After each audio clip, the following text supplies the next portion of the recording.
नमस्कार दोस्तों, मैं दीपक सिंह आपका स्वागत करता हूं मार्केट प्लस हब चैनल में। इस चैनल पर हम रोजाना मार्केट की बड़ी खबरें, ट्रेंड और ट्रेड की जानकारी आपको बिल्कुल आसान भाषा में देते हैं, ताकि आप मार्केट को समझकर स्मार्ट डिसीजन ले सकें। आज का मार्केट पूरी तरह से ट्रेडर्स के लिए शॉक लेकर आया है, क्योंकि जिस खबर से उम्मीद थी कि गोल्ड और सिल्वर में तेजी आएगी, उसी खबर के बाद इन दोनों मेटल्स में भारी गिरावट देखने को मिली। सीज फायर की खबर आई, टेंशन कम हुआ, लेकिन अचानक प्रॉफिट बुकिंग और वॉलेटिलिटी इतनी बढ़ी कि चांदी करीब 8,000 रुपए तक टूट गई और सोना लगभग 3,000 रुपए गिर गया।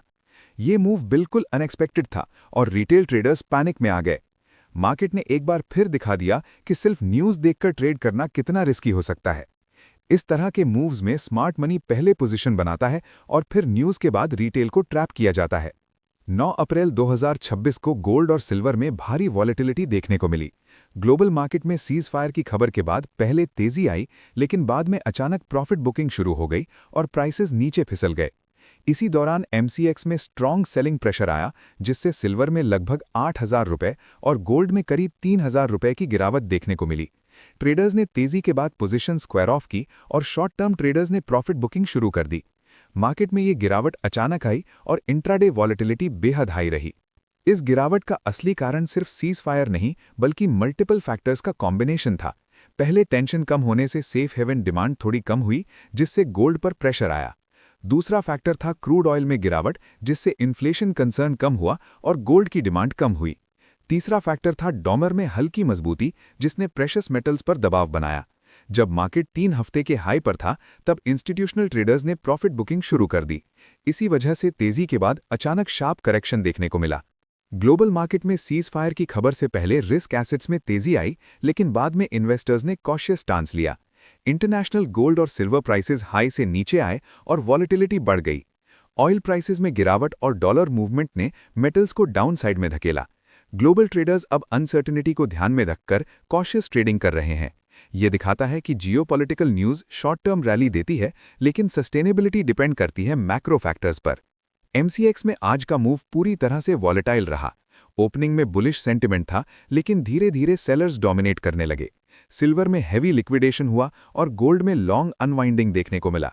ये क्लासिक एग्जाम्पल है जहां मार्केट पहले रिटेल को ट्रैप करता है और फिर ऑपोजिट डायरेक्शन में मूव करता है। एमसीएक्स ट्रेडर्स के लिए ये सेशन हाई रिस्क रहा, क्योंकि इंट्राडे स्विंग्स बेहद बड़े थे। अगर डीप एनालिसिस करें तो मार्केट 3 फेजेस में चला। पहले फेज में न्यूज़ बेस्ड रैली आई, दूसरे फेज में साइडवेज कंसोलिडेशन हुआ और तीसरे फेज में अग्रेसिव सेलिंग शुरू हुई।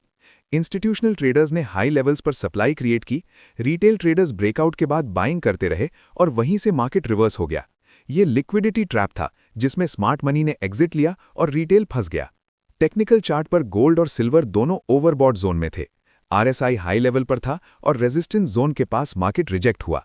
सिल्वर में हैवी वॉल्यूम के साथ ब्रेकडाउन हुआ, जो स्ट्रॉन्ग सेलिंग सिग्नल था। मार्केट बिहेवियर क्लियरली दिखा रहा था कि बायर्स वीक हैं और सेलर्स कंट्रोल ले रहे हैं। ये मूव पैनिक सेलिंग में कन्वर्ट हो गया। कल के लिए मार्केट हाई वॉलेटिलिटी में रह सकता है। गोल्ड में -0.6% से +0.8% का रेंज संभव है, जबकि सिल्वर में -1.2% से +1.5% का वाइड रेंज बन सकता है। गैप अप या गैप डाउन दोनों पॉसिबल हैं, क्योंकि सेंटिमेंट अभी अनसर्टन है। ट्रेडर्स को रेंज बाउंड स्ट्रैटेजी अपनानी चाहिए। अगर सीज फायर स्टेबल रहता है तो मेटल्स में डाउनसाइड प्रेशर बना रह सकता है। अगर जियोपॉलिटिकल टेंशन वापस बढ़ता है तो सेफ हेवन बाइंग आ सकती है। अगर डॉलर मजबूत होता है तो गोल्ड नीचे जा सकता है। अगर क्रूड फिर से गिरता है तो सिल्वर में वॉलेटिलिटी और बढ़ सकती है। इन सभी सिनारियोज में ट्रेडर्स को फ्लेक्सिबल रहना होगा। ये जोन हाई रिस्क है, क्योंकि वॉलेटिलिटी एक्सट्रीम है। ब्रेकआउट ट्रेड्स फेल हो रहे हैं और फेक मूव्स बन रहे हैं। स्टॉप लॉस हिट होने की संभावना ज्यादा है। रिटेल ट्रेडर्स को हैवी लेवरेज से बचना चाहिए और पोजिशनल ट्रेड अवॉइड करना चाहिए जब तक डायरेक्शन क्लियर ना हो। इंस्टीट्यूशंस ऐसे मार्केट में रेंज ट्रेडिंग स्ट्रैटेजी अपनाते हैं।